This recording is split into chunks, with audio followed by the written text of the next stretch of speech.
Welcome to On the Chain. This is Jeff here with co-host Chip. What is going on, everybody out there in the On the Chain family? I'll tell you what's going on. Mass XRP exodus. What's going on with the XRP community? Completely unhinged. You know why? Because everybody's looking for new blockchains, bigger rewards, better investment, and the XRP community ignoring the developers, the development, the building, all the key components that make a successful blockchain like Solana and Ethereum and Bitcoin and all those others. We're going to get into that. And there's a lot of other things to dissect as freedoms are being ripped away from people around the world. That's a great open, Jeff. I was like just listening to what you were saying. I was like, that's pretty good. I was like, that was on point. Let's go. Welcome to On the Chain. Welcome everybody to On the Chain. Slacker Crypto G is in the house. In the house. I had to roll center. Good to see everybody. Sees it right there. Good morning, Slackers. What's up, everybody? Here we go. What's up? Wake up. Give a quick shout out. Tell us where you're tuning in from. What part of the world? What part of the world are you tuning in from? So yesterday, Jeff, on this planet, where are you guys at? XRP community eating itself alive. Man, how exciting. It seems to be, it's like once you got through the case, everybody's fighting the SEC, then the SEC, last July 13th, the Torres doctrine ruling came by and everybody was like, oh, yay, we saw a little price increase and then slam right back down to where it's been for way too long. And I was on an X Space yesterday. Vet was hosting it. Dirk was on there from Expector, and a lot of other folks were on there. Shellfish, and trying to think of the other folks were on there, and some builders on there as well. And what came out of that, it was a very productive conversation, really focused on, having a really deep discussion on what's going on. And I kind of chimed in as well. I was speaking on there as well. And one of the things that I said was, hey, for our badass chimps, we originally thought about launching on ordinals when Bitcoin was $23,000. And the thing about the ordinals is that they're actually posted on chain.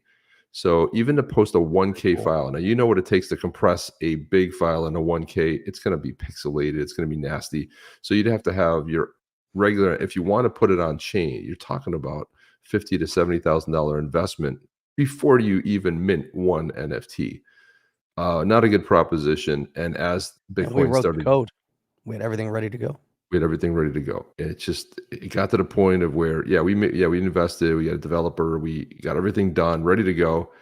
But who's going to outlay that kind of money? And then it just kept going. It's just to make, and the other part of it doesn't, we wanted to try something different, right? Everyone's like, oh, you guys are doing a Bitcoin. So now the badass chimps were looking to mint on Solana. And as you know, Kai from XPunks already ported his XPunks over there. And if you remember, he was one of the first grant receivers, or recipients, I should say, of the grant program that Ripple put forward. And he's leaving, and a lot of it has to do with the conversation circled around the fact that there's it's just a lot of Lamoon boys. Like, did the price go up? Did the price go up? And you have all these people out there talking about the Fed. The Fed's going to buy your XRP for how much? Buyback. All the bullshit. Yeah, all the bullshit. So it's going to be, no, not 37,000. It's going to be 57,622. No, that's not right. Per XRP, so all this kind of stuff. And so you see a lot of back and forth in the community, and some people getting angry about it. Like, hey, enough of this stuff. Real tense. But sometimes you just got to call it out. You'll be like, hey, even Joel Schwartz. It's definitely reached a tipping point at this point. Yeah. And, when you reach that tipping of point, reality from not reality. That's the direction we're moving on. All the other projects are growing up. We talked about this last time. They're moving in a direction of development. They're moving into this Bitcoin ETF zone, real finance. Why is the XRP community still holding on to this notion of speculation and the Moon Boys and following the Moon Boys and fake information and incorrect interpretation of information and drilling down looking for secret documents? The space has to, if we want to see full growth of the XRPL, full utility of the XRPL, full utility of XRP, that means getting behind and galvanizing behind the development of the space. We're on that space, Chip, you were talking about yesterday. I was listening to incorrectly. I wanted to chime in, couldn't. But I think there was way too much emphasis. Granted, we were, we had X Spectre on, which was really great, and they're building this really amazing platform. But there's so much focus on gaming within the Web3 environment. And one of the things that you brought up are the billions of dollars, hundreds of millions of dollars that get invested into all these games. One of the things that I listen to in the Web3 environment is that people are trying to reinvent the wheel of how to connect people into a gaming space. The gaming space has already been proven. It's already a multi-billion-dollar industry. It's on consoles, it's on PCs, it's a massive battle between PC, console, Xbox, PlayStation, Nintendo. The battle's been there already.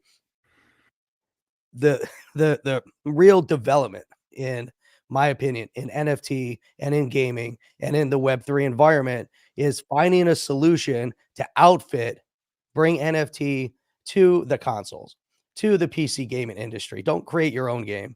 Bring the wardrobe, so to speak, the outfits, the things that are earned, the things that are won, the characters, being able to move and sell characters across platform.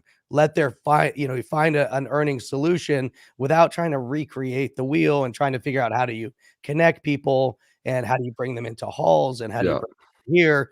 It's already been established. It's been established for more than 20 years. I was on beta testing SOCOM back in the heyday, and that was the first game that really rolled out on a console with a headset that allowed the establishment of clans. And we're talking about 20 years ago, 24 years ago. It's already too late. It's already been created. Now it's time to move on. But the thing is, move on. At least in the development space, people are thinking, they're talking, they're discussing, they're trying to orchestrate, trying to organize, they're trying to do. And then on the other side of it, you have these YouTube fanboys that are still looking for secret documents to figure out who in the banking industry may or may not be using Ripple.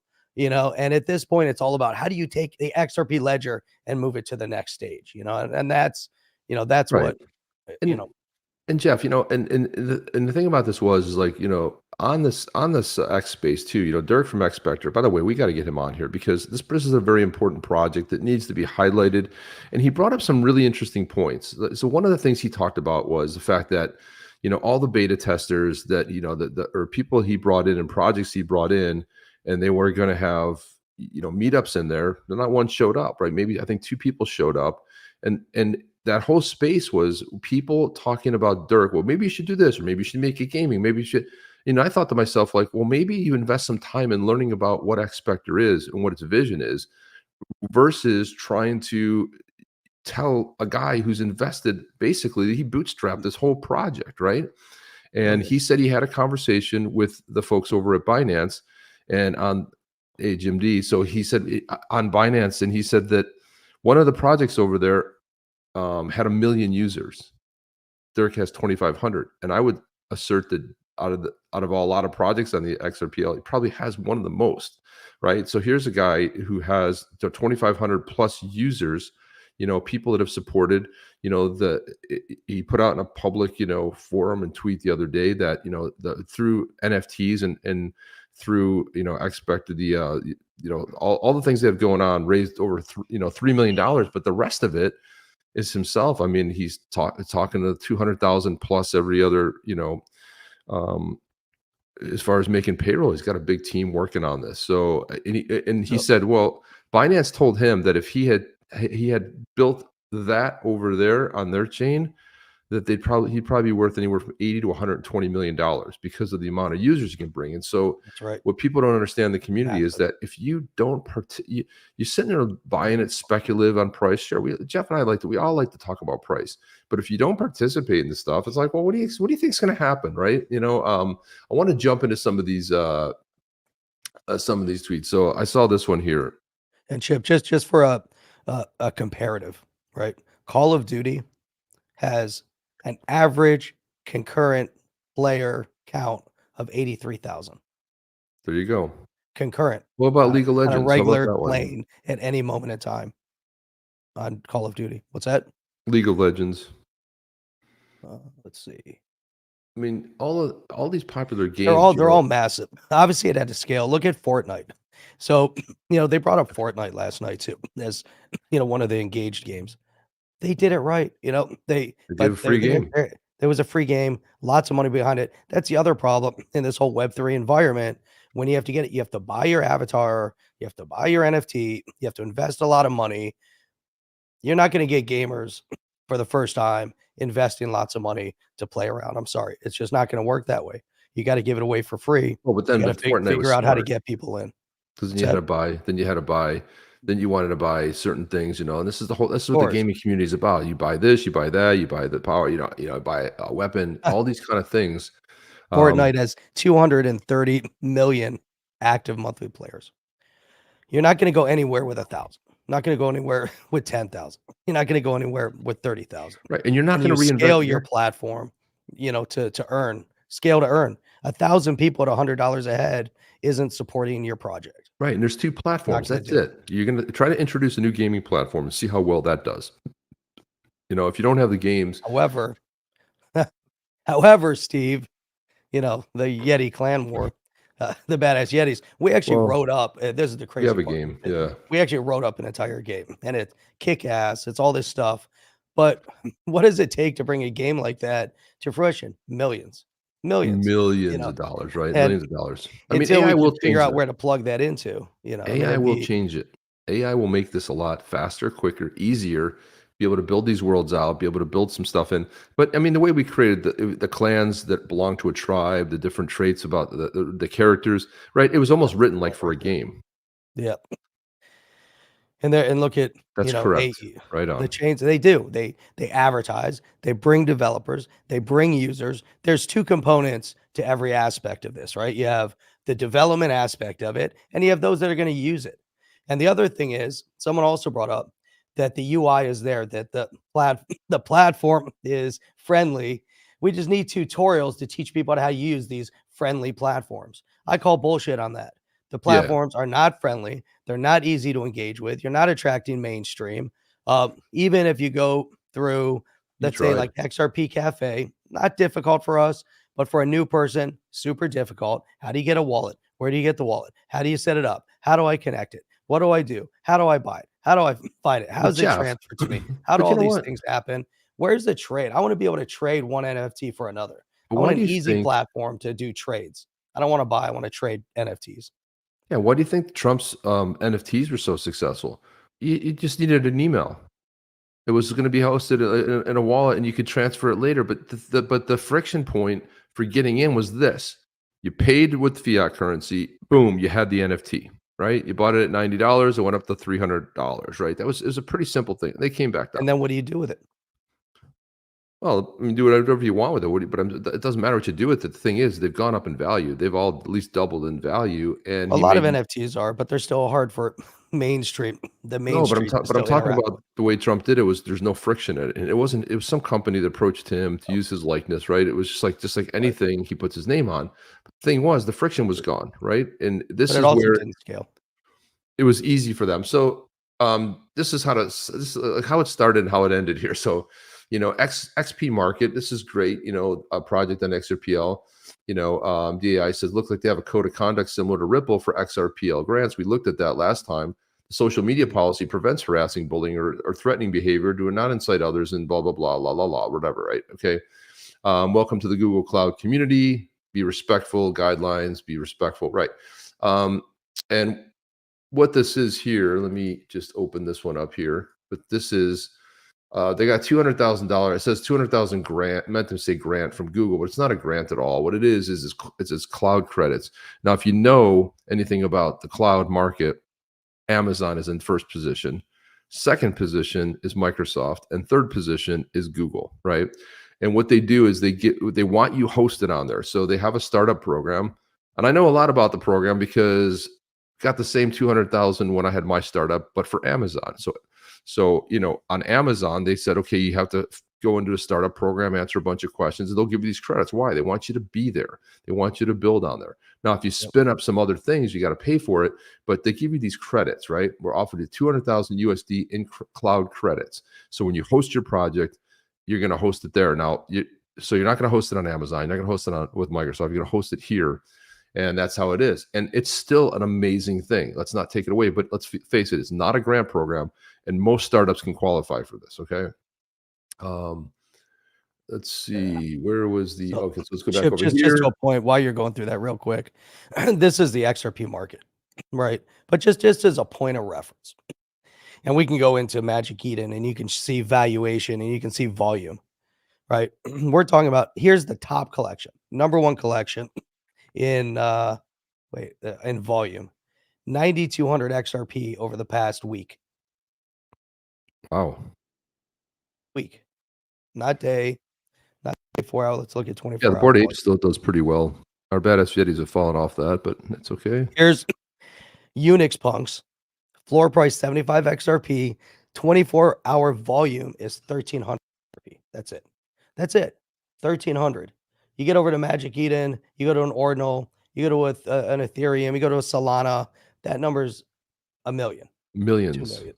Millions. Millions. 1,000 XRP. And this shows the lack of engagement in, and you can go to XRP Cafe, same thing. You know, you can see an actual problem within the engagement from the community to the project. There's not as much involvement in the NFT projects coming from the community. And that's just how it is. You look at the holders, you look at the volume, look at overall valuation, and then you say, okay, now what is it going to take for somebody to actually spend all their time and start building an NFT? You know, this all-time NFT volume is 42 million. You go to a Solana, and that's their weekly. I was sick like a month ago. Still have this cough like a month later, and lost my voice like 3 weeks ago. Yeah, So this is actually my voice coming back now, which is crazy. It's getting Remember when better. I Yeah, couldn't I mean, even it talk? sounds It's getting better better. today than it has in a while. You know, it's horrible to lose your It's voice. Jeff, let's insane. go. We got so much to get through. Oh Jeff. yeah, sorry. Yeah, Let's go. Let's go through this. Here we go. quick. So Dirk said, congrats to them. Keep in mind, it's not an investment, technically not a grant. It's time to stop this code of conduct bullshit DAI. We're looking for brave people, or are we looking for good people? It's about what we build, or is it about what we say? By the way, I don't think me personally I've broken any code of conduct. However, it's pretty subjective. You can either ignore to reply or start a conversation. I believe in brave people, not cowards, right? So it's similar to AWS startup programs. Yeah, exactly. Almost every startup qualifies for that. I had a startup years ago. It qualified for it. We used it, right? But we wanted to build on AWS versus Google Cloud. I mean, they'll give you a lot more. So I said spot on. And my point that I brought up here is the fact about Elon Musk, that he thrives really on disrupting the status quo. He's always raising money, and he's really just hell bent on breaking the rules, rewriting the rules. He's an innovator, and he backs up the vision with solid results. He's always putting his own cash into these ventures. You know, if you think about Tesla, SpaceX, he exited from PayPal. He took 50% of it, put it into Tesla. The other 50%, he put it into SpaceX. He bet it all on himself and on the farm. I don't care if you like what he says. He's bold. And sometimes you hear him, you don't like what he says. Well, I don't care. He's a visionary. Visionaries are a little bit nutty in the head. And I happen to agree with a lot of stuff. I mean, there's some stuff he says I don't, right, Jeff? She said a little bit nutty in the head. We're all nuts, dude. Let's face it. He said this not only showcases his skin in the game, but also it attracts investors who want to invest in the future. Dirk is building Expector, the future now. It's one of the coolest projects, period, let alone in the XRPL. And while this abrasive communication style can ruffle feathers, hard to ignore the impact, right? This guy's relentless. I mean, he just continues to go, and people can hate on him all they want. I mean, by the way, speaking condescendingly and lecturing others about rules is not a good look. Referring to DA, it's like, you know, these are the code of conduct rules, and I mean, come on, man, you don't need to shove it up our ass. So we get it, right? We understand. And it goes back to the original post of you know, what Blockchain Backer was saying over here. There's no code of conduct in crypto. Wake up, don't get woke. Vet chimed in and said, obviously not. It's a decentralized network. Program hosts Gonna have one, of course. Yeah, can have one, right? If XRPL Foundation for their ambassador program, for example, or Ripple for the grants, and blockchain backers said, can you point me to a list of businesses that are profitable from the grant program? Right. That's And right. that's a great program. I mean, that's a great point on Great the question. program. Yeah, it's a great question. What exactly is happening? Most projects are private companies, so they don't disclose numbers unless voluntarily including Ripple. I can tell you that XRP Cafe, that's not the case. It covers all non-labor expenses, but it's a lot of sweat equity with plan to achieve profitability slowly but surely. And I know the guys over there at XRP Cafe, they're one of the first class crew over there, right? All hustlers doing whatever they can. But I can tell you that They they're were not. super helpful for us. They'll have I mean, day jobs, man. They're not doing it full amazingly time. helpful. Real And all helpful. their free time is spent crushing, making a startup work because they're building a business. Blockchain backer says if there were, wouldn't they be highlighted? Would their success be highlighted? Wouldn't they choose those companies to be ambassadors to highlight the success? That says, I guess the question is, what is success? Do you see a success as someone has 30,000 active users but operates at a loss? I agree. There are little applications that solve problems and be profitable at selling tokens or similar. That's a crypto problem, not an XRPL. Blockchain backer came out and said it's an XRPL problem. You don't have 30,000 active users. Only 2,300 people interacted with NFTs in April. That's what you just brought up, Jeff, right? NFT brokers made 4,400 XRP last month, which means you'd have to make less than $100 a day. Let's be real with it, brother.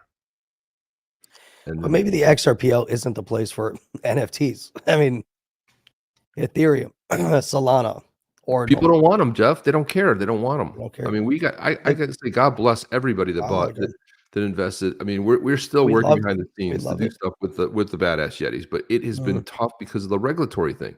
Everything gets shot down. We want to do this. Nope, can't do that. SEC. And do what can we do with it that's exciting? Like, right. It has to be exciting, right? It has to be exciting. It has to be interesting. You can't just take and be like, oh, here's something. When we rolled out the Badass Yetis with this idea, first of all, it was kick-ass to develop it. It was lots of fun. We actually went through the process of minting NFTs, which was great. We did it twice. Now we're going to try it on a different chain with the Badass Chimps over on Solana, which is also more engagement, understanding, the broader the broader community at large, for crypto and blockchain, which is important to understand cross-chain interoperability. But everything that we want to be able to do, even with the Badass Yetis, the objectives. So some of the things that we're working on behind the scenes, and we did buy land over in X-Spectre, and we were one of the first to, be added over to X-Spectre. And there are things that we're doing, but it all that stuff, it's a hard engagement. It really, really is, when we're trying to put this all together. And to this point, what they're saying, the low limited engagement, they have 2,300 active users, but that 2,300 is not active in volume. Not actively buying. They're not actively buying, but they're engaged. They're excited. But the same points that we brought up about Cinnamon, when Cinnamon was trying to build their YouTube platform or their video platform, and they made it a little complex, little contrived. Well, we said, if you're going to take on YouTube, you're going to have millions and millions and millions and millions behind you, and you're not going to bootstrap it. And you're not going to have an amateur marketing team build this out. You need some massive support.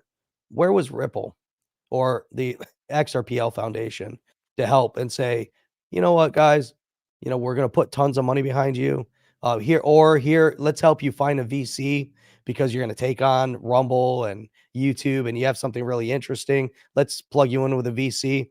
There was no interest. But Jeff, in fairness though, to Ripple is a for-profit company that has. No, I know Ripple. It's not Ripple. It's not. No, but I'm just saying though. But even the foundation, right? So the foundations were created separately. So if you look at the foundation over there on XLM, right? If you think about how that compares to other, the foundations were set up to attract users. Somebody put in the chat earlier, like, hey, they try to attract people. That's going on about Cardano, Algorand, VeChain, Maybe there's 30,000 users with Zaman. I'm proud of our 2,300 active daily users in my team.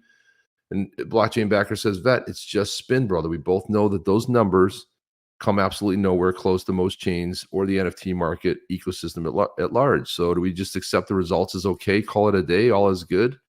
There it is right there. Magic Eden. Look at this. This is insane. That's Look engagement. at the users. But this is we're talking about, again, NFT engagement. Maybe, and Joe Bud brings it up, just maybe the XRPL isn't meant for NFTs. It's meant for, which is the XRPL is a financial tool, right? It's an amazing tool with a DEX built in, has a lot of technologies for moving money. That was the purpose behind the XRPL. The JPEG can be a component for the financial institution because you still need to stamp off on things. You need authorized proof of ownership, all these things that NFTs can provide. Right now, the NFT, I also don't believe that the XRPL and the NFT it's all about just the JPEG, like Joe is saying. That's the test. It's the head. Right. It's been proven that NFTs can be on Ethereum, on Solana, on Ord. We all know it. It's obvious, and that's where the money is. That's where the people are. But in our space, the NFT is going to have a different solution, which is going to be really critical for the XRPL. I don't think anyone's given up on the XRPL. I think we're at a point where it's do or die. I really believe it, that people have to start focusing on the builders and the development of the XRPL. Otherwise, it all goes away. And then it's just Ripple, and it's meaningless. Yeah, well, Ripple, look, Ripple's looking out after Ripple. Ripple's a for-profit company trying to make it out there. They listen. I mean, I get it. If they want to be able to fund projects and stuff, it's great.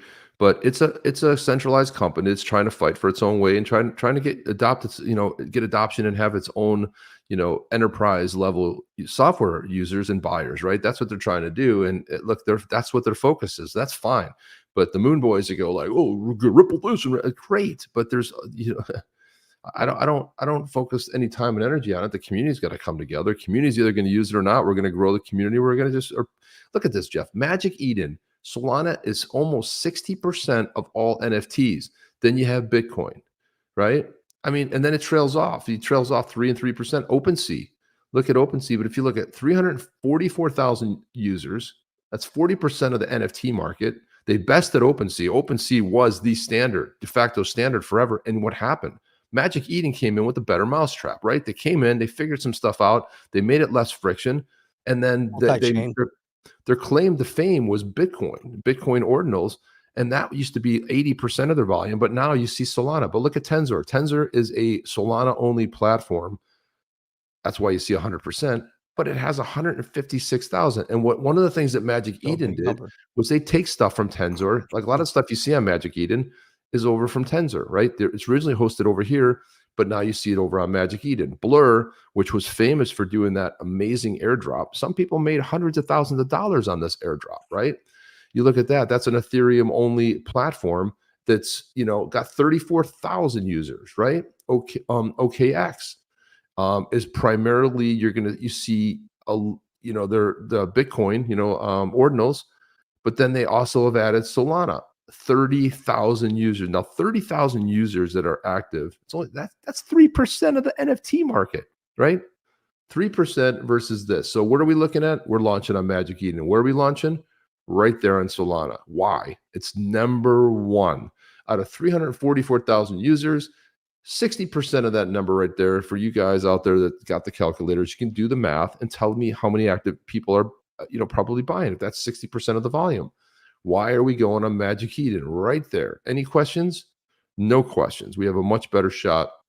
Sure, there's more competition, but we believe in our project. We think it's a solid one, and we think it's really, out of a lot of stuff that's out there, it differentiates itself. There you go, in a nutshell, right there, right? So he talks about that.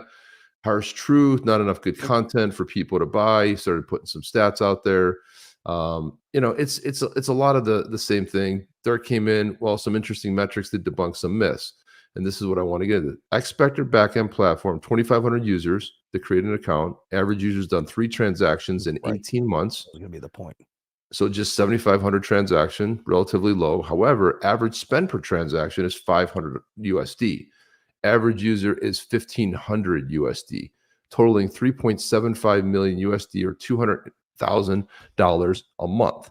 That part of it's impressive when you look at it. Such a small this small amount of users. Average spend is 500 USD, and then look at this: 3.75 million USD, almost $4 million or 200,000 a month.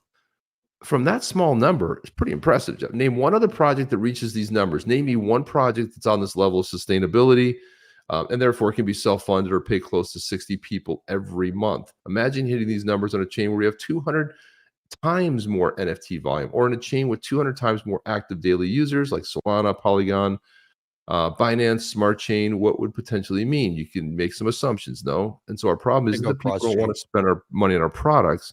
They seem to be very excited and willing to spend money. We apparently do deliver quality, and people are willing to spend. The problem is there aren't enough people. Do the math. Right. That's it.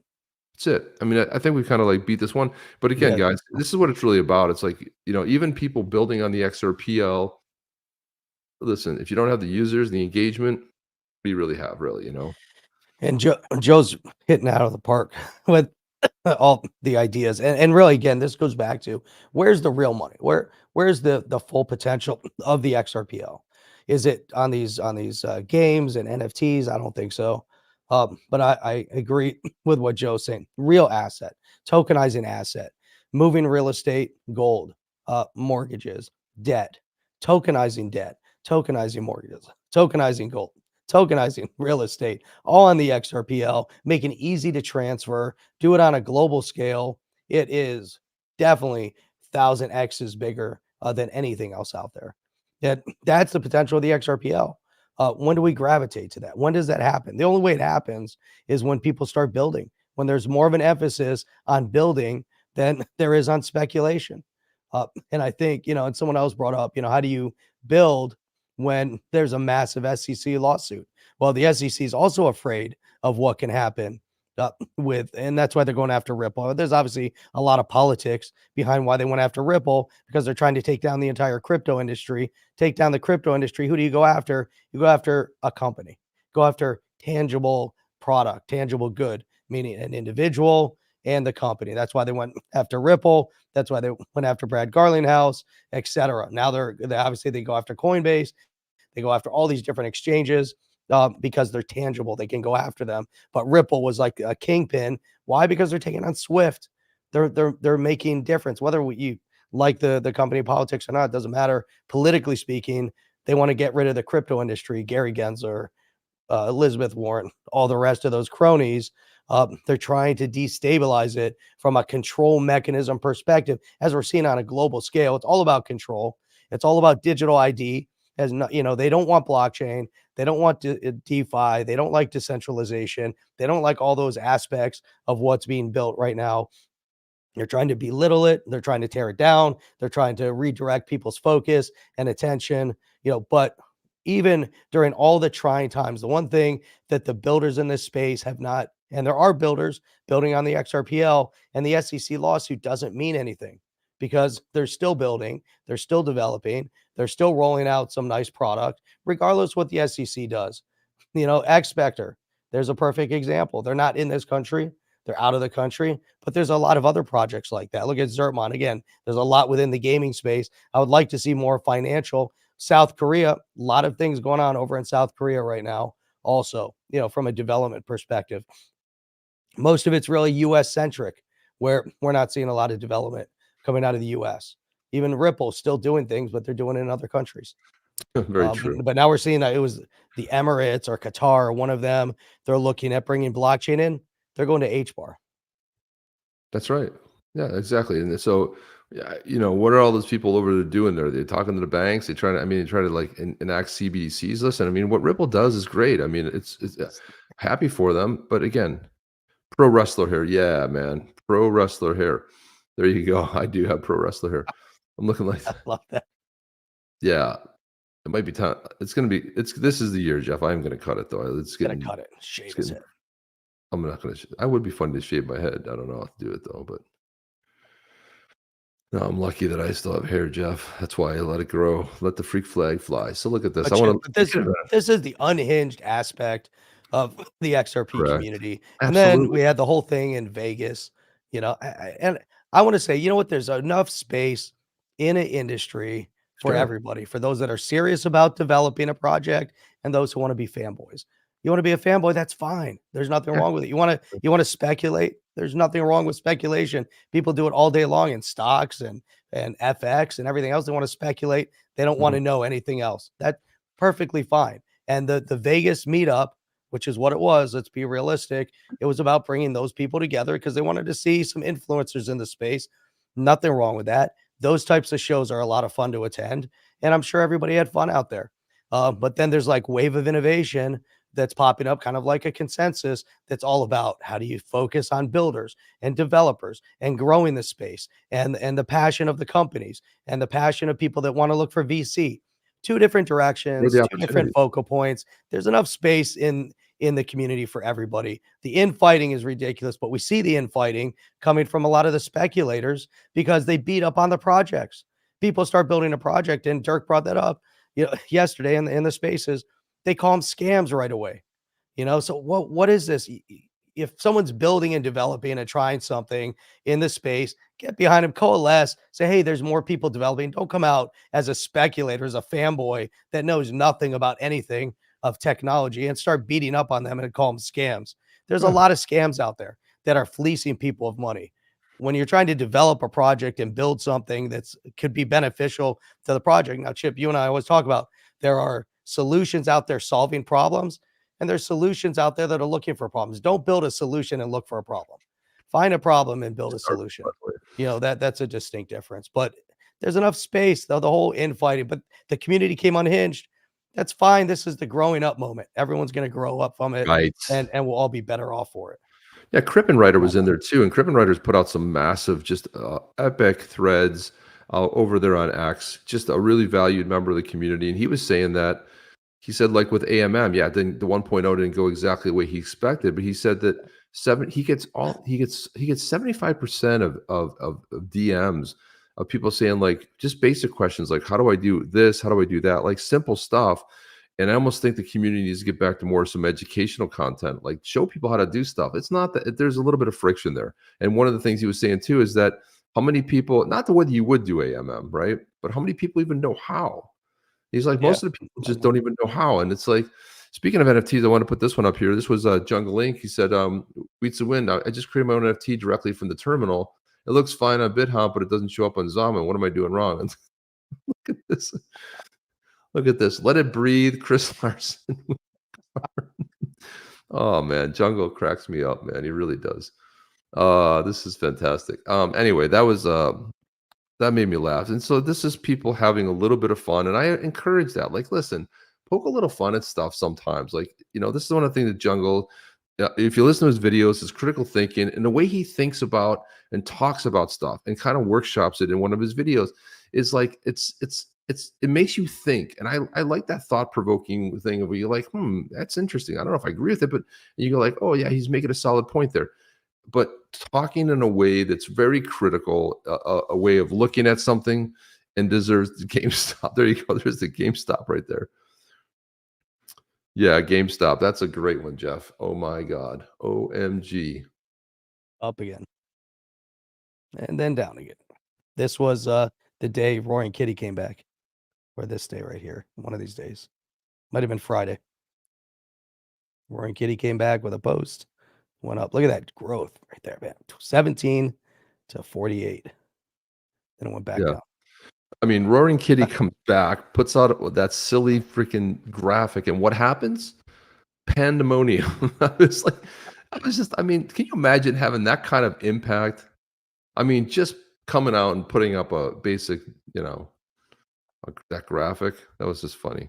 And if Flair's building in the background with their FS, listen, Flair's a project to watch. I think Flair is going to take a couple of years, but it's monumental. They're going to get there, but gosh, they've got a good team over there. They've really thinking things out. They involve the community. Everybody likes getting those Flair drops every single month. I mean, they're building. Cool.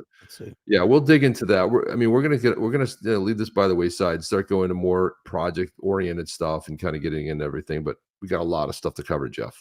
We have a lot today, but we're new Actually, videos coming out. We're really gonna be hyper focused on looking at some of these projects, bringing it to light, sharing it with everybody because there's a lot out there that people aren't seeing. Really important, which also will create a little separation between just hype and what's actually happening, and keep drilling down into some of these key projects. There is one key project popping up that's gonna be really important, and we'll have him on here hopefully by the end of the month, beginning of June. yeah, right on. Let's talk about something important, something that I've been waiting a long time for, many, many, many, many years. Something we For talk flat about. Earth. No, it's not the flat Earth, Jeff. It's not even the true Earth. It's not. That's not where we're gonna. But we are gonna dive into that subject Someday. because I'm booking a guest, and I think I'm gonna bring on Hodor and Matt, and Okay. it'll be the On four of flat us, Earth. 2 for, 2 against. Be epic That'd be fun. viewing.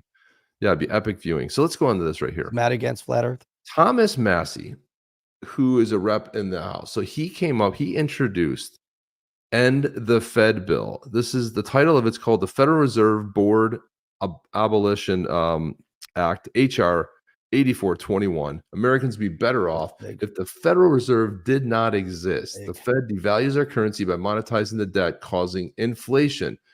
Man, there probably isn't a more important sentence, 2 sentences than this right here. This is what Jeff and I talk about, probably more so me, but I go off about the Fed because it's a debt instrument, because they are lending it from a third party. It's not a sovereign currency. We did have a video here, but a lot of this topics today will be transferred to tomorrow. But look at this, Jeff. I mean, we've been waiting forever for this thing. There it is. A bill to abolish the Board of Governors of the Federal Reserve System of the Federal Reserve Banks, to repeal the Federal Reserve Act, and for other purposes. There it is. Pretty simple. And look at all these people you got on here, right? Look at all these co-sponsors. Lots. Zoom in. I think I'm zoomed. I'd have to go out to the actual doc here. Let's go get it right here. Let's see. Where's the actual bill? Well, here it is right here. There it is. There it is. Hang on now. Hang on. Let's see. Ron Paul did try it several times, but that was Ron Paul. Yeah, Ron Paul was the one that. Yeah, Ron Paul would bring it up, but he was always a little bit off. Yeah. Rand Paul was normal. Ron Paul was super fringe. Well, the thing was that he sounded the points he made were good, but it sounded a little crazy town. Yeah, well, that was it. And the thing was, he didn't have anybody on board and didn't effectively, enroll other people in his vision. But again, and of course, too, it was at a time where there wasn't mass inflation like there is today. So even though inflation was pretty steady, way ahead of his time. When it's 1.5%, 2%, you don't notice it because 5-10 years, I used to buy that product 5 years ago for X. Now you notice I used to buy that 5 months ago and it's doubled, right? So there's a big difference in this. The grocery store, you can't go to the grocery store, you get nothing. It's like I didn't even know how much stuff cost in a grocery store till recently. Now you just realize, man, everything's outrageously crazy price. Management during dissolution period, never changed. The 1-year period referred to in the subsection of the chairman of the Board of Governors shall be for the sole purpose of winding down the affairs of the Board of Governors, manage the employees of the board and such bank, provide for the payment of compensation of benefits of any such employee that accrue before the position, manage the assets and liabilities. I don't know if he has anywhere in here to an audit. Director of management, orderly conduct, transferred to the Treasury after satisfying all claims. And this is kind of like what we thought was telegraphed. And I believe that if Trump does get in office and is the next president, you will see, this probably will be a good appetite for doing this, to get rid of it, because people have to realize that even the tenants, just like the SEC, they're supposed to keep inflation low and job creation high, and they fail because, first of all, it shouldn't be their responsibility. It should be the responsibility. And Congress in 2013 should have mandated, in the middle of a December to, let's hire a third party we know nothing about, never audit them, and never look at their balance sheet and take their bullshit numbers and pretend they're real. So it's this is really good. So this is another reason. This is good. Wake up. Rep Sparks put this out. It says, since the earliest days of a republic, Congress has power over the purse. It's been the most complete and effectual weapon to ensure that other branches do not exceed or abuse its authority. Congress failed, and unfortunately, SCOTUS did too. Now, the Supreme Court made a horrible ruling, right? Allowing the CFPB, which the CFPB comes from the Federal Reserve. And again, Congress, it gave, everyone, all legal scholars thought this was unconstitutional because Congress, specifically the House, has the power of the purse, controls all the money spent. It's in the Constitution. PB, which was created, the protection, the central, what does the CFP stand for? Give it all away. Financial Bureau. Let me see this. What is it? The CFPB? It's protection for consumers. Consumer Financial Protection Bureau. Yeah, it's garbage, right? A lot of words. Another government crappy agency created by Democrats to do bull crap. It's typical garbage.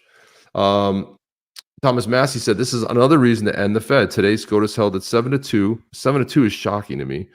Congress uniquely authorized the CFPB to draw its funding directly from the Federal Reserve System, therefore allowing it to bypass the usual funding mechanisms laid out in the Appropriations Clause of the Constitution.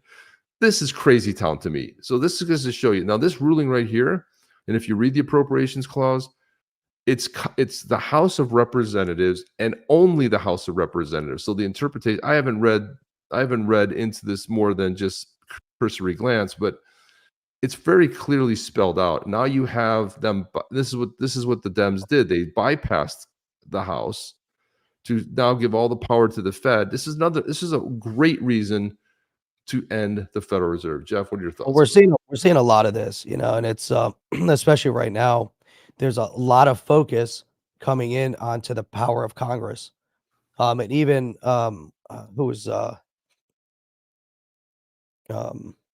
anyhow, yeah. I think we're going to see a lot more of that. And here's the other point, So as there's this protective mechanism, right? So here's Tom Emmer, to the same level of everything that's going on. And where's the appetite to protect the people, right? We know the overreach. We know that Congress is kind of like let go of their purse strings in many scenarios. Here's crypto in this middle of this tug of war between like an Elizabeth Warren, Gary Gensler, the resident of the White House, but they just passed this SAB 121, and it was bipartisan. Now the question is, and here's a bigger article on it. The vote to kill the SEC's crypto accounting policy. The question is, it passed the Senate. So we have a dozen Democrats joining 48 Republicans. They vote to repeal SAB 121, which would have been a complete overreach. So it's Staff Accounting Bulletin number 121. So the question is, will Biden veto it? Is Biden on the side of the people, or is he on the side of destroying innovation in this country? And this is going to be a very clear determination of what happens as we move forward, because we know where an Elizabeth Warren stands, we know where Gary Gensler stands, and we know where a Biden stands, and he's slated to veto it. He said that letting the rule be removed this way would disrupt work to protect investors in crypto asset markets and to safeguard the broader financial system. Now, there's no way Biden said that. Somebody wrote that for him. The guy, there's no way in his entire history of existence could have ever said anything like that. Because he doesn't care about you, never has cared about you from the day that he plagiarized in law school when he should have been kicked out of law school, to when he plagiarized in his congressional campaign, plagiarized in his presidential campaign, plagiarized in his senatorial campaign. That's his existence, lying and plagiarizing. There's no way this guy would have ever cared about protecting investors. And today's day and age, with the insanity of this guy, the lack of mental clarity, you think he's talking about crypto asset markets? You think in his cognitive state, he knows what a crypto asset market is? Come on. That's all bullshit. But he's going to veto it. Why? Because Elizabeth Warren, Gary Gensler, and other cronies that want to destabilize the American economy and destroy innovation in this country. Point blank. But that's the battle.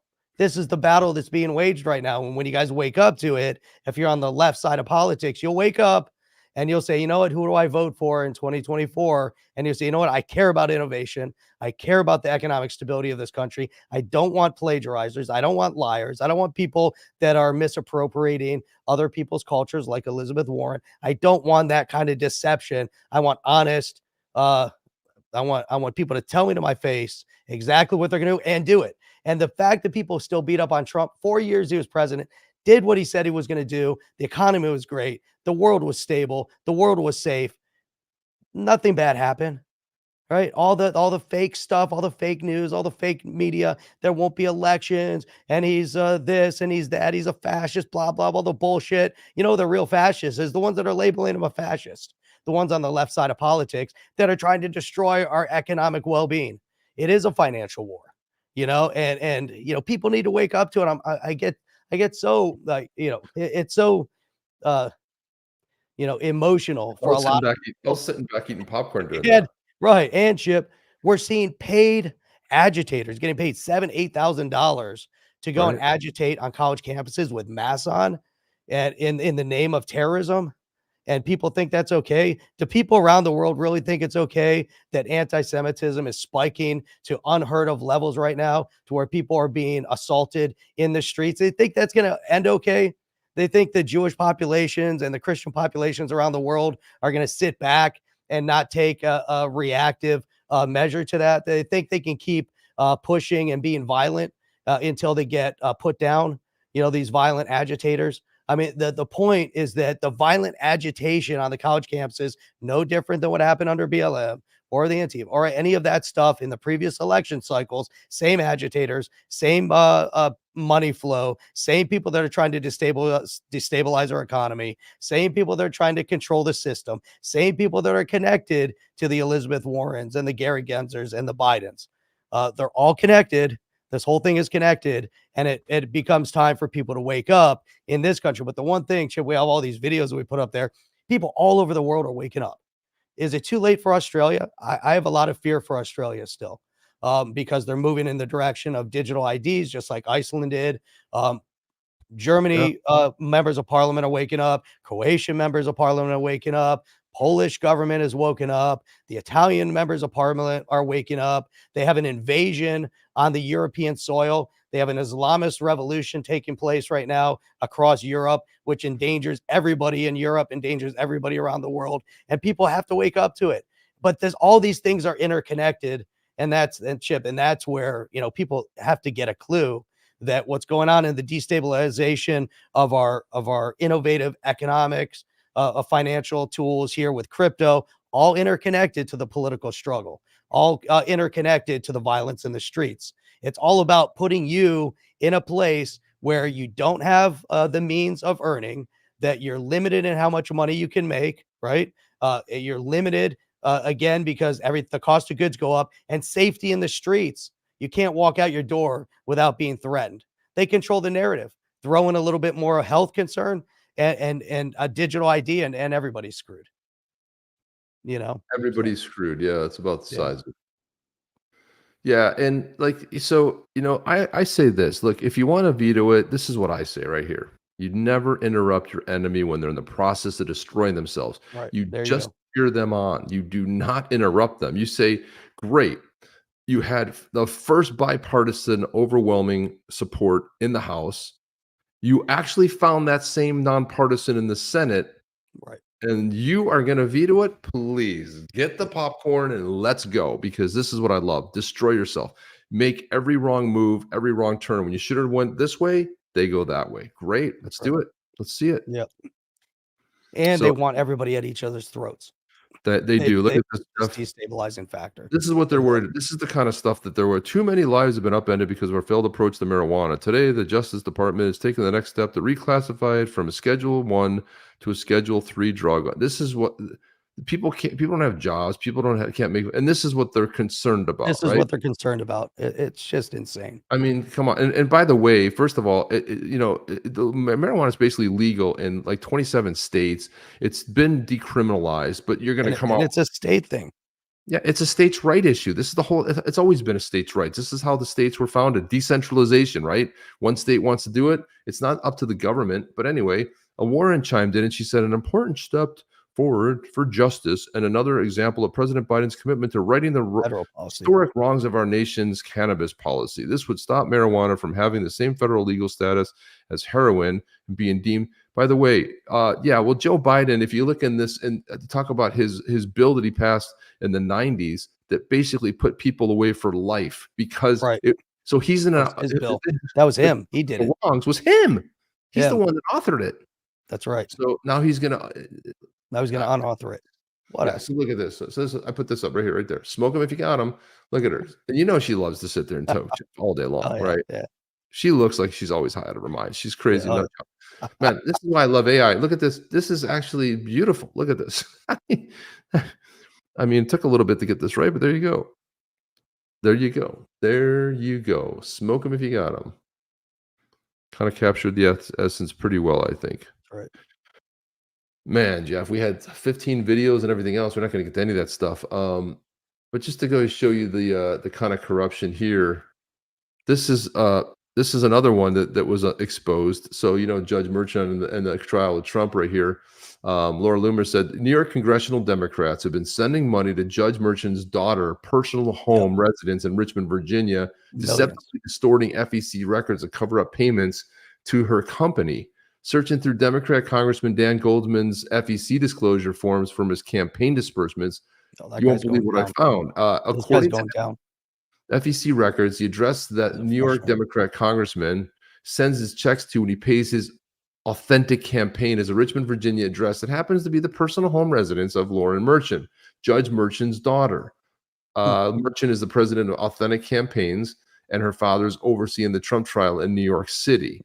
Additionally, the record for FEC was documented by Democrat New York Congressman Goldman deceptively as Authentic Campaign instead of Authentic Campaigns, deliberately leaving the S off as a way to cover up the fact that Congressman Goldman, who admitted to MSNBC last week in prepping Manhattan DA Alvin Bragg's star witness, Michael Cohen, before this testimony in the Trump trial, has been sending his payments to the personal home address of the judge's daughter. Pay for play, people, but don't look that direction because, I mean, it's spelled out as blur, and she brought the receipts. I blurred the address so I don't get accused of doxing, but the address on the Schedule B FEC form for Congressman Dan Goldman as it relates to independent expenditures. Authentic Campaign is the same address listed in the Richmond, Virginia Department of Real Estate Assessor database, which lists the address of personal residence, right? This is what's going on nonstop. And this is the whole idea, Jeff, the 2 tiers of justice, right? It's weird. Nobody cared about Trump for 3 years until he announced that all of a sudden indictment. And legal scholars like Alan Dershowitz, who is a very proud Democrat, who has come out and said this is absolutely horseshit. This whole thing stands nothing. There's no damages. There's no victim. There's no. So from Mar-a-Lago saying that this should be worth $18 million, according to this judge, to apparently pay out money. They actually went back in time and changed the law, how far they could go back. The statutes of limitations already expired. And then they go put this nut job Michael Cohen on the stand, who was a liar, a convicted felon, who lie. And their case is just unraveling because they've already seen him perjure himself twice. Yeah. And this on the stand, saying double things, being cross-examined. This is why you have a great attorney that can cross-examine a witness and catch them in their lies. When you come from your heart and you tell the truth, you never have to worry about lying. But when you lie, then you can't remember all the things you originally said that weren't true, and eventually it comes out. And so this is what we're seeing. And then it is election interference. You're running trying to take out your opponent. Then there's documents that lead back to Biden and the Justice Department. It's all so convoluted, Jeff. I mean, my gosh, got me riled up there, and you got me riled up earlier. I know. It's like you got me riled up. I was sitting back eating popcorn. I got to get my big popcorn and just sit back. No Saturday be complete without a Jeff rant. That's for sure. That's right. That is for all sure. These wake ups around the world too, which is amazing. All over, man, against carbon, the fraud of man-made climate change, to everything across the board in Europe. I'm amazed at what's going on. Here we got to wake up to Biden is going to try to veto and crush the innovation of crypto, but the key is people are waking up to freedom. And I saw these, articles also and videos playing out on the digital IDs across the board, right? And it's coming to Australia. Someone was commenting how there's a digital ID in Iceland right now. They rolled that out, connects everything to your social, right? So anybody at any time can see anything about you, and it gives you every purchase you've ever made tied into your digital ID, and the government has access to everything, everything. And they're going to roll that out in Australia soon. The Australians got to stand up, man.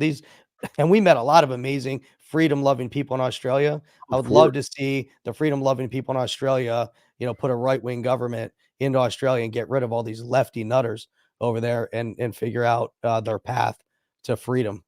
Why do they want to control you? Like, what is, and that's so weird because Australia does have a really good policy when it comes to decentralization and crypto. Yet, Jeff, what's really bizarre to me is that when it comes to trying to control everything people do, and I don't understand this. You used to have the kings, the fiefdom, the fiefdom used to have, hey, how do we get more money out of these peasants? We charge them more taxes. You took everything. It's like you get to the point of where, man, we were the whole Boston Tea Party was predicated on such a small tax compared to where we are. We weren't supposed to have any tax. The Federal Reserve came into play, and then, well, guess what happened? Oh, the tax system came into play. It was supposed to be raised by tariffs, right? That's the whole thing. And I think that's going away too, if I'm being honest. Yeah. Well, yeah, I think across the board, even here, we have some of the highest tax rates and consumption rates. If you go to a consumption tax makes more sense than a an income tax. But we're taxed on everything. All right. So you have your income tax, then you have consumption tax across the board on everything. And then you have real estate tax. And what you get taxed everywhere. I mean, way too many taxes. Way too many taxes. Everything's a tax. Yeah. I mean, too many truth bombs. Yeah, too many truth bombs. There you go. All moderate. It's one big tax. Inflation tax, income tax, sales tax, breathing tax, carbon tax, too much sin tax. It's insane, Jeff. It's insane where the level we got. Down the sidewalk tax. The other day we played a video that describes the XRP community. This also describes Congress. This is a video that describes Congress and all the crypto bills, right? Passing a crypto bill in Congress. This video describes it. Ready? Here we go. Oh, almost. Wait. It's gotta hate that. They're gonna pass this. Well, it's gonna get out of committee. No. That just happened to me yesterday. Almost. No, they're all gonna fall down. No, we're gonna pass it this time. Nope. That was always the best. You're like, son of a. Yeah, 99%. It was always 99% on the download, and then just going, oh, come on, go. Nothing. Yeah. You got to risk a tilt on the pinball. You got to give a little bump and try to bump it over. Yeah, but it always gets sucked. There was always a magnet and someone just suck it right down the middle. Boom. Come on. It felt that way, Jeff. Man, pinball was the best. I love pinball. Pinball game's great. I don't care. I love pinball games.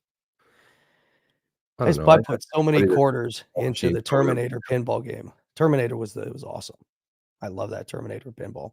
Why don't you buy it for the house? We'll play it. Buy it for the house, and we'll just play. You play it for 2 hours, and you'll never play it again. You'll be like, that's it exactly, because it'll be unlimited.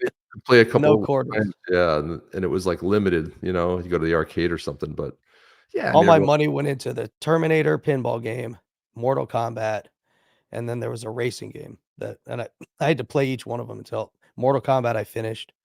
The racing game, I can't remember what it was called, but I was high score on that one. That was another big one. Capital gains. That's the other big, and this death tax that Biden's proposed. Jeff, it's all garbage, man. But they want on unrealized gains. They want capital gains on unrealized gains. Unrealized gains. Yeah, just the best thing to do is start deleting stuff. You end the Fed. You get rid of this. You start changing the rules, right? That's how you do it. That was the life in XRP. Yeah, that's how we positioned that video. I remember that one. That wasn't it. But it also describes Congress. It's a fail video. Yeah. California Dreamin' was back in the 80s. It was one of the games that moved. You'd get in and you'd race and the thing would move.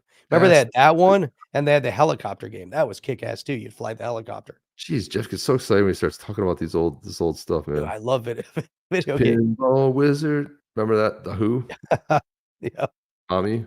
Yeah, that was something. Yeah, Jeff. I mean, we're gonna get there. I mean, we had all these videos that we had ready for him. Played zero. We're gonna tomorrow night. We're Playing gonna tomorrow break night, down. baby. We'll continue on. We'll have a lot of stuff sourced for tomorrow night, but we want to play some stuff. Talk about John Deaton's campaign.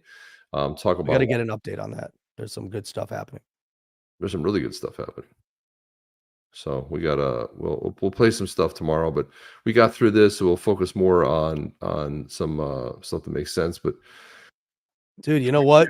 Somebody needs to build a pinball game on the XRPL, and it'll cost XRP to play the pinball game. Instead of it being free, zero which is users. free on all these apps, we'll build one, and then you can pay your XRP to play.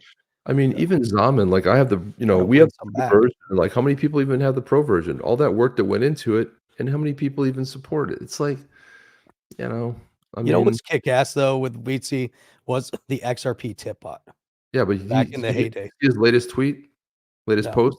No, So he said, because Hodor was doing the tweet, it's been taken down and it doesn't work because Elon Musk. This was a bad move, but he started charging $2,000 for a feed, a monthly API feed that used to be free. So when that tip bot was created, it was using the free feed. But now right. he said, "Would you be willing to chip $2 in every month to have this thing going?" He did a poll. Some people said yes and no. Most but people said no. And he would have to raise the fee of when you do a tip to sort of bet. So again, it lost its sort of luster, and the whole idea of, I get where Musk is trying to monetize, but again, when you take away something, you take away innovation. There was something that a little app that I use, which I use for for copying the show stuff. I would be able to just hit copy. It would copy the title and the link, and then we put it in our keep. So we could keep. Now you have to copy and paste them separate. It's a pain in the ass. The reason that went away was because they took away they couldn't justify, even though you paid like $4 for the app, it was a one-time fee. They couldn't keep up with the 2,000 plus monthly that it cost for the API feed. What was that last one? Everyone's loving the pinball idea. See? XRP wallet pinball, great idea. Can burn up XRP to reduce supply by moving it all over back and forth for pennies for fuel. You got to fuel the game, and you got to create some back end to it, and then high scores win a pot because you buy in. You do a weekly win. People are winning XRP. You're burning XRP. People are engaged and having fun. What's that? Yeti pinball. Yeti pinball, badass Yeti pinball. We're gonna build. Yeah, I don't know how we'd build it. Someone out there can help build it. We're gonna build a badass Yeti pinball game. Yeah, have a championship. And we could everybody puts money in the pot. Yeah, and then we have a weekly contest, and people winner first, second, and third takes. Yeah, but you put your wallet address in, so when whoever gets first, it gets programmed in. At the end, they get an auto payout. Be awesome. Are there any restrictions and rules behind that? I'm sure I didn't have that. I didn't have pinball on the OTC bingo card for today. I really that wasn't in our wallet. It wasn't in the keep. You know what Weetsy needs to do? He needs to go to X, reach out, say, hey, we got this amazing payment project. Here's how successful it is. We want to find a way to work with you guys and somehow build it in. Do a reach out. Look to integrate it into Twitter. That'd be kick ass. Free on apps. Right. But the XRPL one isn't free. And it doesn't, it's not going to cost a lot. You get some influx. Everyone puts in 10 XRP, 100 XRP to play for a win to compete. It'd be awesome. Oh, here we go. Casino Coin has an app where you can place a bet about anything. Now, if you can integrate that, and there you go. Same idea. You get onto gaming, find a way to integrate, and then all of a sudden, because the whole online gaming space is massive from a competitive perspective and all those perspectives. Badass Yeti coffee. Hell yeah, it's the best coffee ever. We don't talk enough about it. We got to talk more about the badass Yeti coffee. Put it up on the screen, brother. Put the link up there. Guys, buy some coffee. Yeti's coffee. It is kick ass. It is kick ass. Badass. You've Not just never kick probably it. ever had roast to order. Roasted, it's It's roast roasted to order. today, it goes You out the order next it, day. You have freshly roasted in 3 days. It's amazing. boom. It'd be nice if you could plug in, but we had an XRP tip bot. You just connect your wallet, but it goes right through Shopify. Shopify. You can buy some coffee. All sorts of kick-ass coffee. Look at that. You got Brewed Awakening. That's like a light breakfast blend. You got a Mountain Mist. The real good ones. If you like dark, make it espresso. Go with the Noir Symphony, which is really good, and the Obsidian Bold. Both really good. The Obsidian is the darkest, but you got the Obsidian Bold. Both of them are really good. What happens when you order it, it gets roasted when you order it, and they ship it to you right away. So then it's fresh. Look at that right there. Wow. Rough freaking. Look at you. Freaking the man. Nice. Big OG Nice. of the show. Appreciate that. 5 Always live memberships. order. Look at that. Get that 5 on the chain Wow. live memberships. It's huge. Beautiful. Thank you, my man. Appreciate that. Look at this here, and it's great for the community too. Jeff, I'm Oh, gonna do yes, something they're rare. cute. I'm gonna do something rare, Jeff. This is important. Corey McDowell. Extra rad pinball. See? I'm There gonna do it is. something rare, Jeff. I am Yep. going to highlight an Apple misstep because Tim Bonehead over there at Apple is a complete and utter moron. So and this is rare, and I'm going to commend Samsung because Samsung did something great as a rebuttal. Now, hang on. Oops, that's not it, Jeff. What are you doing? Blue what are we Mountain Coffee. doing? And again. What the heck is Blue Mountain Coffee? Yeah, Blue Mountain is Jamaican Blue Mountain. So, Wah, wah, but it's not. wah. It's not. But it is. It's like been sitting on a shelf for 6 or 12 months. So there you go. There's That's right. that. There's that Good aspect of and- it. It's good and not fresh.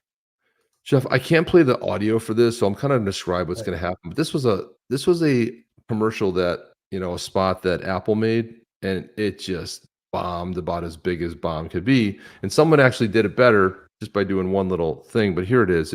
I can't play the music because they took the same voiceover, the music, and the voiceover at the end, and they ran it in reverse, so that out of all that, the iPad, all of this stuff, instead of crushing it. Now, this is what I think is great. If you got a clever campaign in your Samsung, now Samsung put out this in rebuttal to it, which is amazing. Mhm. It shows a person. Hang on, I guess I can play the sound on this one, I think. Let me see. Let's see if we can do this one. Let's remove it. Let's go ahead and add it again. Hang on Why a do they have to second. make a video like that now anyways? I mean, everybody knows you can access all that stuff It's on so an iPad. it's like something from Oh, yeah. 1990s. Like, It's a horrible. exactly. It's so dumb, Jeff. It really is.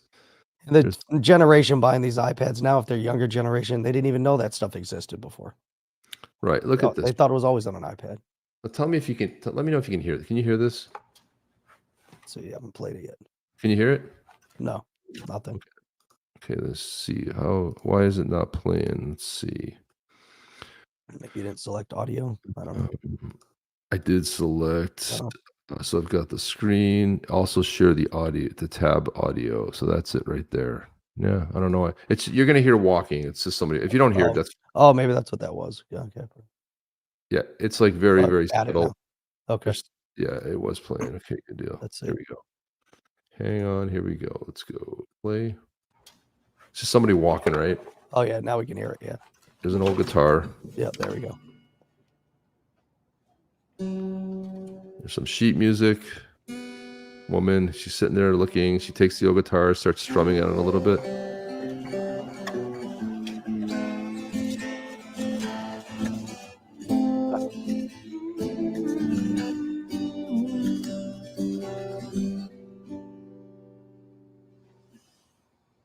So she's on the Samsung tablet.